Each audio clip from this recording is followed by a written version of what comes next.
Hello everybody, John here, and today onto the garage. I'm in the garage. I've put STEED in prime position. I'm going to lift him up and have a little look at the areas that need welding, start to do a bit of prep work there. A company called Warsun has provided me with some superb headlights. They're called the OWL, and they really are well suited to all the things we get up to in our garage. Very flexible, very impressed. I'm going to carry on using it today, you can see it, and I'm going to give 5 of these away to you guys. So stick around to find out how you can be one of the 5. I've got to see if I've got some suitable steel for doing repairs. I'm hoping back there in amongst all my junk. Ideally I'll find some 1.2mm steel, but we'll see. The seagulls and the ducks are fighting for stale bread, and I've noted a couple of new little issues. Well, Purdy's outside, and I'm not horrified by that. She's not a show pony. As most of you know, my cars get driven. Look at the mess in my boot. Oh, wrong car, wrong boot. I'll show you what I was after. Got to tidy that out. Purdy's going on a business trip with me in about 3 days' time. We'll be away for a week, and we're going to Cotswolds and Derbyshire. STEED has got the tyre inflator. When I was just manoeuvring the cars back then, it looked like my front tyres were a little low. I might be wrong, because when you got the wheels on lock, there's quite a lot of camber, so which can cause the bottom to get distorted quite a lot. So I might just be seeing an effect. Showing 21 psi. And I'm not imagined, it should be 26, shouldn't it? Let me just check. The pressures on the inside of your armrest. Yeah, 26.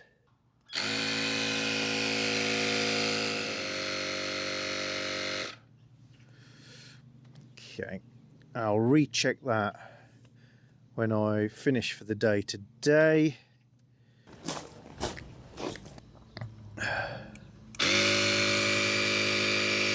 They were both equally low, so less concerned. It may just have been weather related. Right, I think I'm going to get this bracket down and give the area a cleaning up so we can see better what we're actually dealing with. In other developments, yeah, this still didn't charge the battery. It showed it as not fully charged. It's been on there 2 weeks.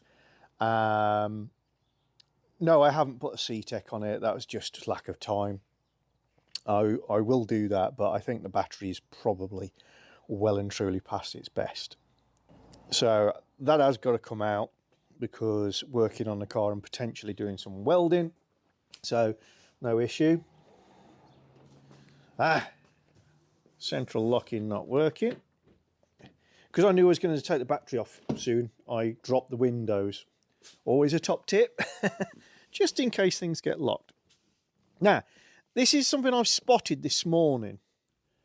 The lacquer veneer is broken through the XK8 logo. It might not be the best thing on film, to be fair, because it's a reflective surface, but there's also a small crack there.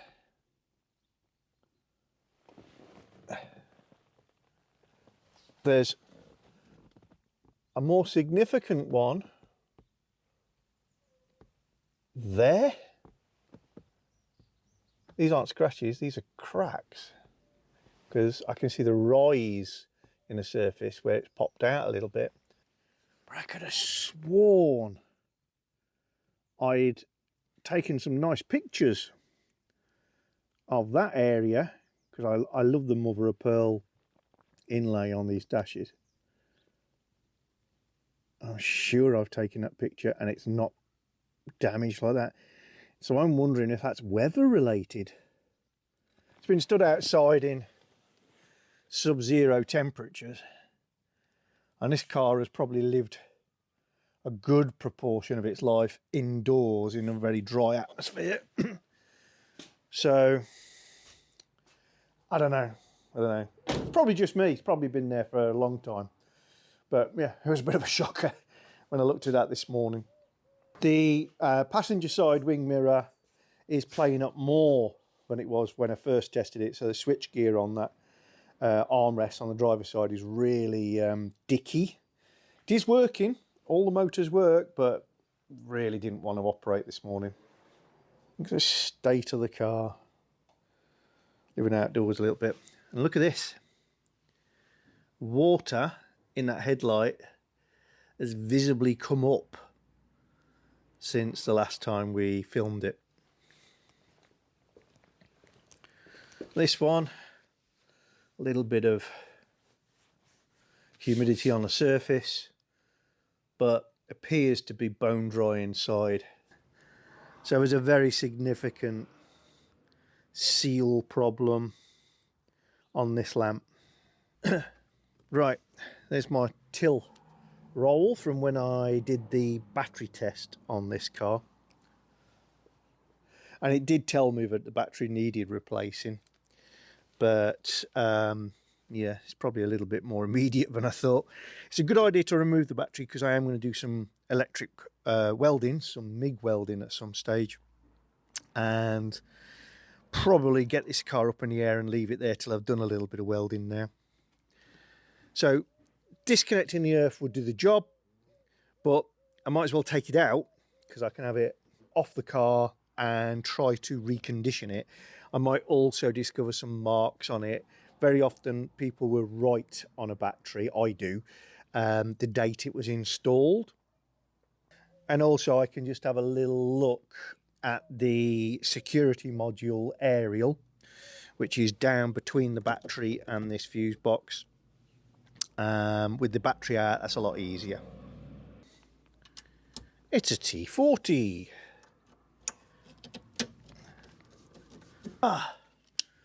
This battery has not been out in a while.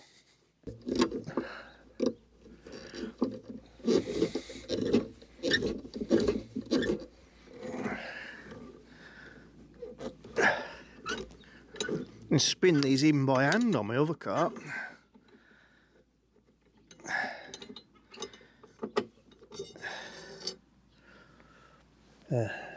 Red. Yeah, they're just red.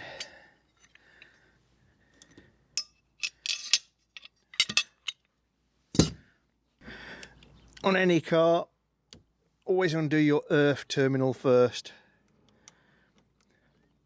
If you're looking for an exception to that rule, positive earthed vehicles. If you're looking at positive earthed vehicles, you're probably on the wrong channel. If you're into your pre-war cars, then maybe. And as I forget that I'm getting older, I have to say the words pre-Second World War.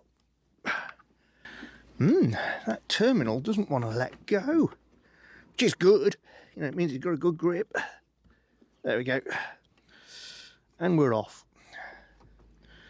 Why do you undo your earth terminal first? Because this, if I touch it to metal, won't spark because it's attached to the metal. That's its point. If whilst you're taking the other one off, you get your spanner on the positive and touch the bodywork, you'll spark, arc, hurt yourself, damage the vehicle. It won't happen now because this one's off, but yeah, always do your negative or earth strap or ground lead, depending on the words you prefer, first. And when you're reinstalling, goes on last. What is wrong with these leads? It's not an original battery. That would be a rare thing. And explain why the leads don't want to come off.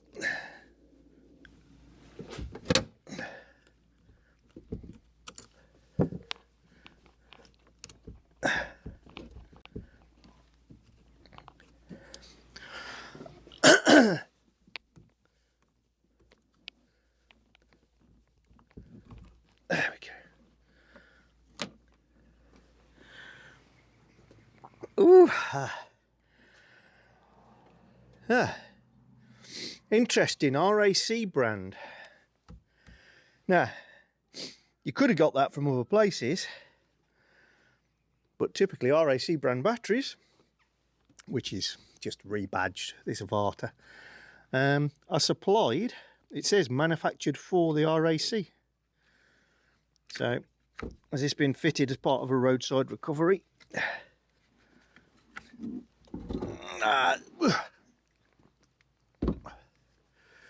Possibly. There are a few serial numbers burnt into it, but I'm not savvy enough on them to know if any of them are years. One ends in 19, so it could be 2019. The one ends in 14, could be 2014. Ah, what's this?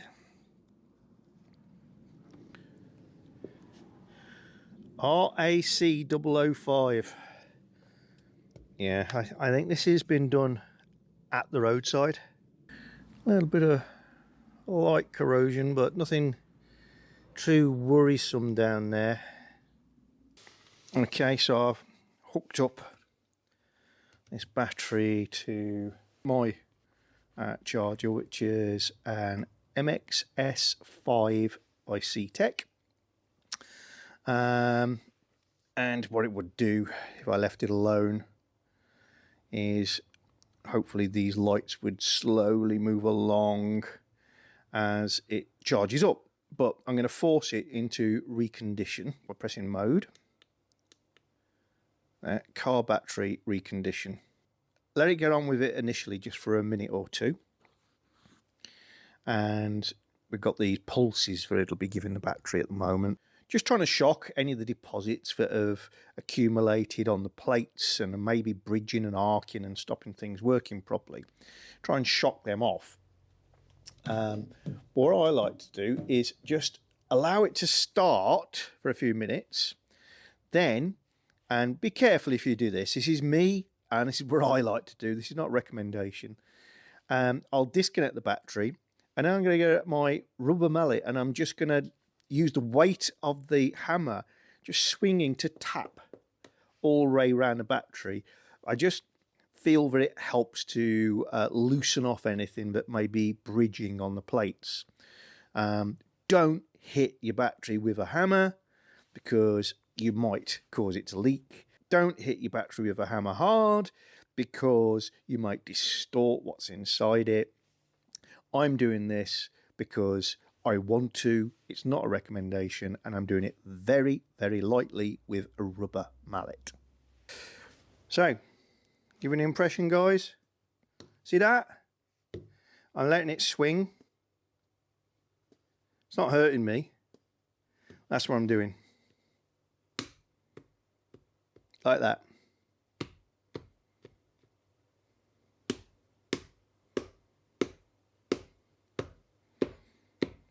Not a recommendation. No real science. It's John's weird little way. And I've had quite a lot of success with it.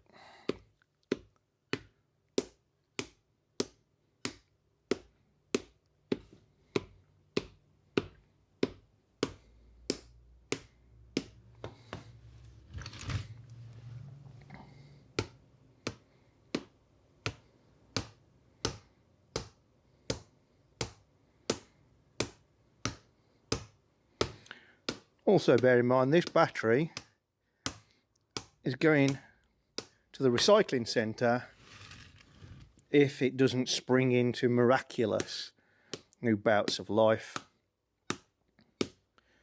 And I would recommend putting a new battery on a Jag XK8 at all times. But I would really rather keep using this one until the point where the car is kind of roadworthy and in use, because it might be hanging around for quite some time, which is not good for any battery. So I'd rather this one lived on as kind of the working battery whilst I'm doing work on the car. However, if it's causing electrical faults, then it's got to go.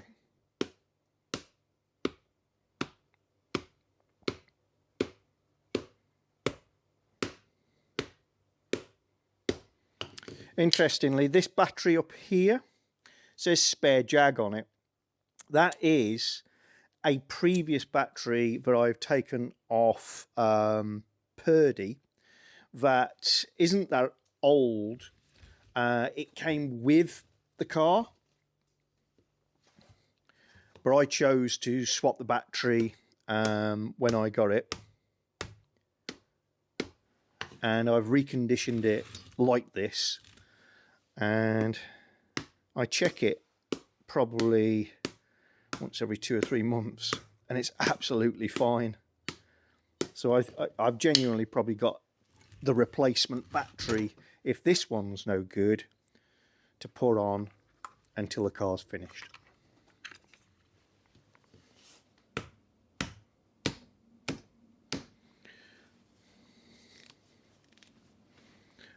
Let's finish off with some verticals. Again, literally just the weight of the head on a rubber mallet dropping down. There's no effort going in here. Sounds a lot louder and worse than it is.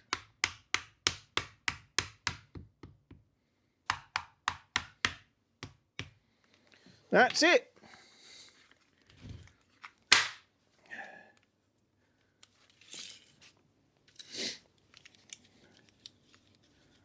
Right.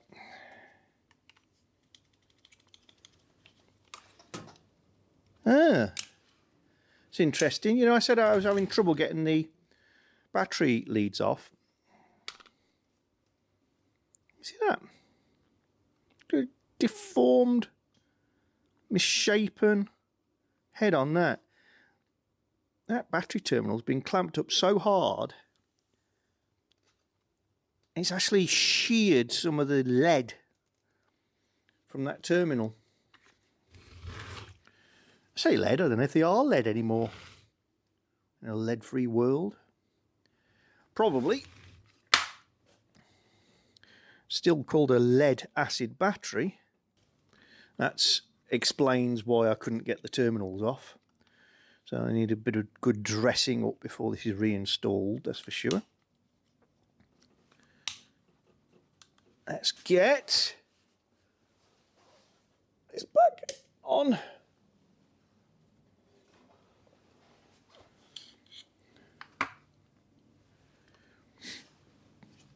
And it's remembered it's on Reconditions, that's good.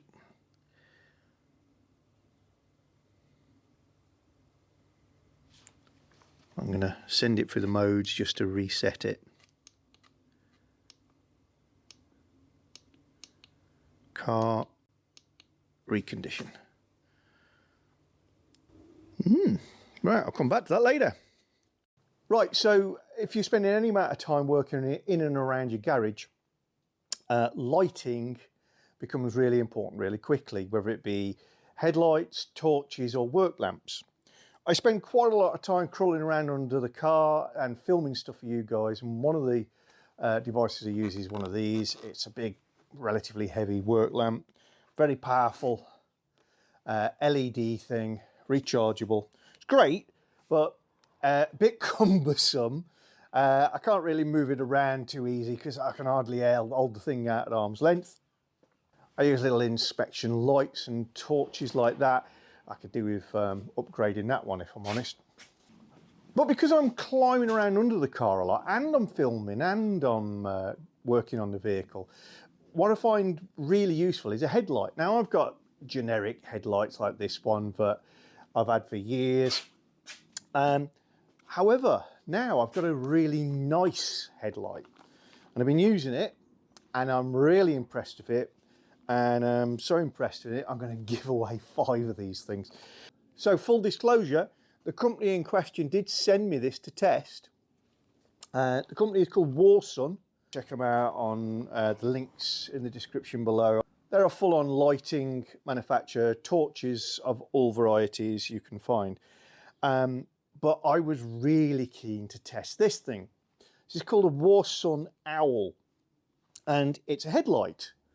And it's got this nice form factor. I'm always liking a good form factor. And it comes with the usual strap to use as a headlight. And now this clip attaches to the headband. There's this sort of, I'll call it a shelf with some shapes on it. And you just slide that inside the clip and it clips on. And that's how you get the sort of band mounted headlamp everybody would expect. However, I wear a cap a lot, not least because it's got my logo on, because under a car you're ever getting stuff in your hair and bumping my head, and I haven't got that much hair to protect my head anymore. So this is fantastic because you can attach it to the peak of your cap, like so.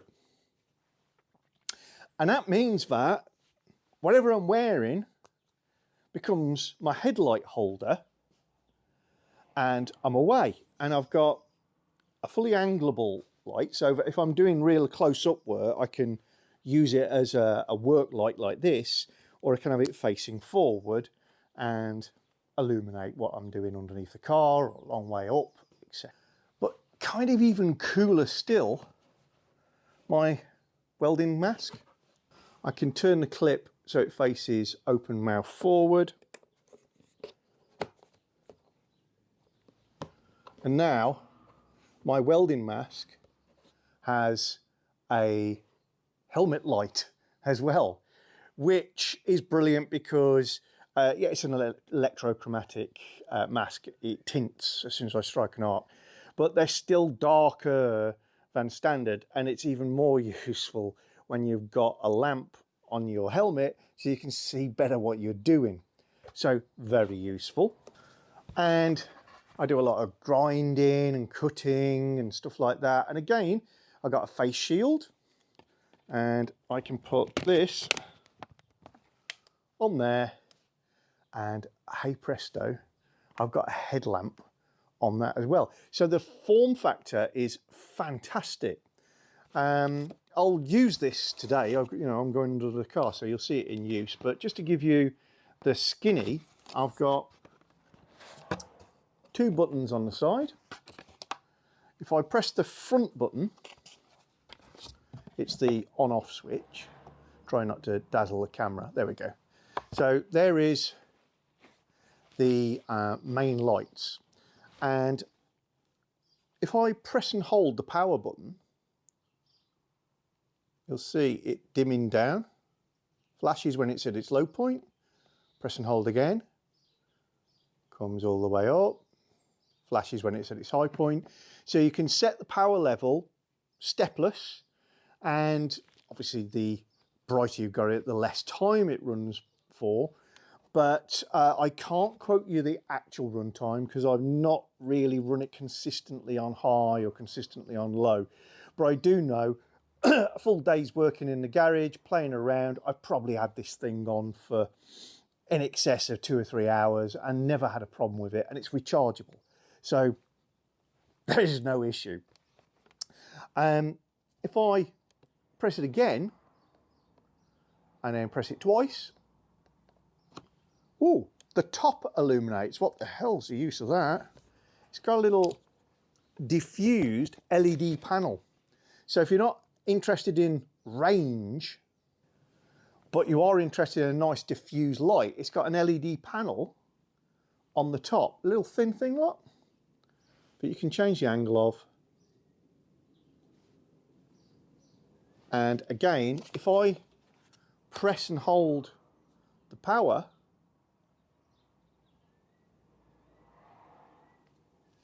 I can have it on dim or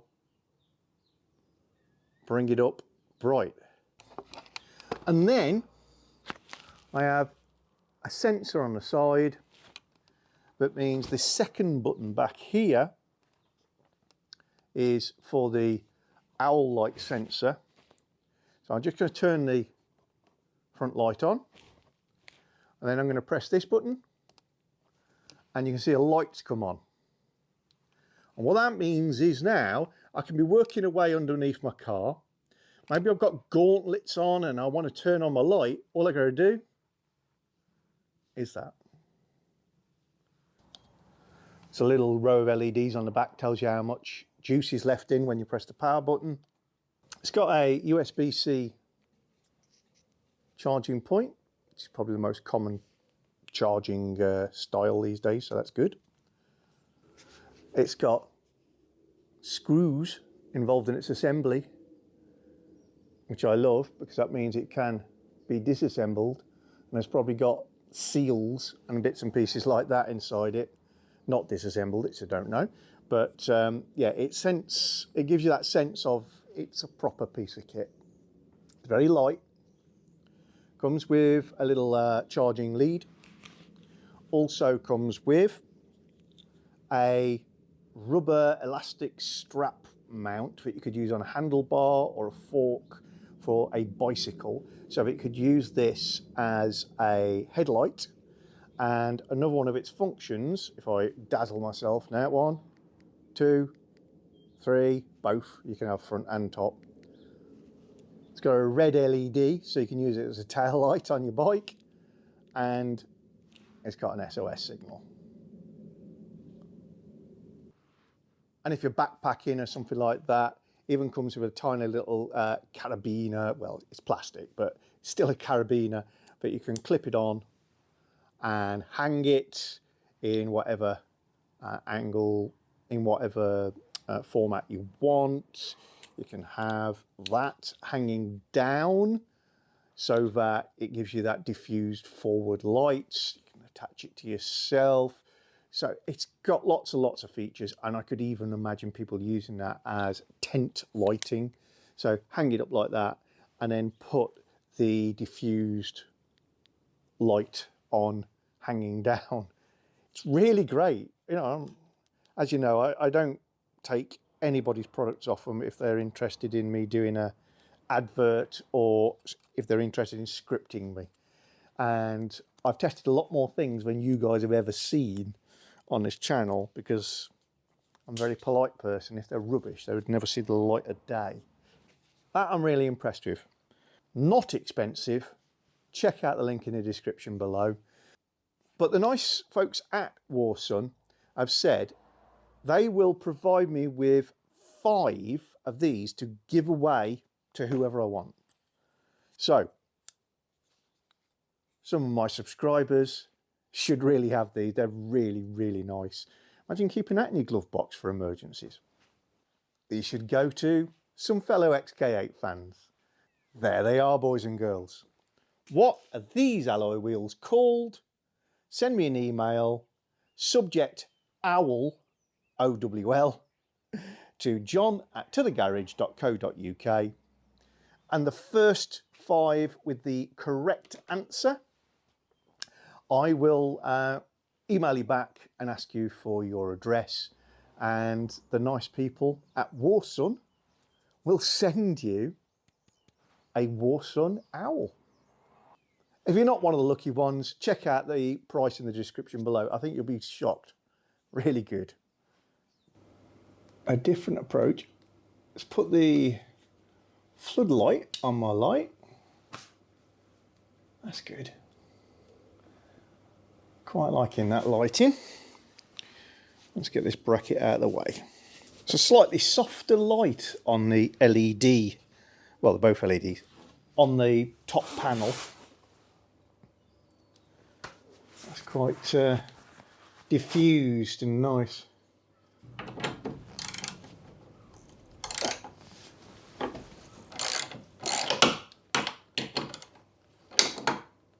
Obviously I've had these off in a previous video, hence not too difficult to undo. You may need to apply quite a lot more force to remove the bolts on your car.